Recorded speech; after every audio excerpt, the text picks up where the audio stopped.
তাড়াতাড়ি বাঁচো। তোমার কি কোনো কাজকর্ম নাই নাকি? এত বেলাতে মাছগুলো নিয়ে এসছে, তাড়াতাড়ি বাঁচো বাঁচো করছো। সকালে রান্না হয়ে গেছে, তারপর আবার মাছ নিয়ে এসে তুমি হাজির করলে।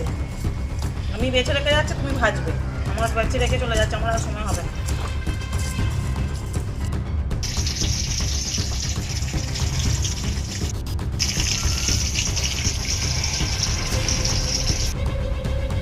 দেবজিৎ মাছ ভাজছে,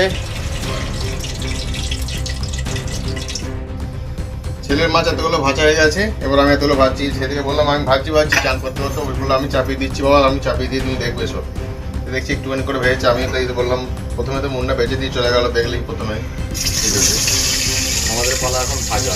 শুভ দুপুরের শুভেচ্ছা বন্ধুদেরকে। আজকে কেমন লাগলো ভিডিওটি অবশ্যই লাইক কমেন্ট শেয়ার করে অবশ্যই জানাবেন।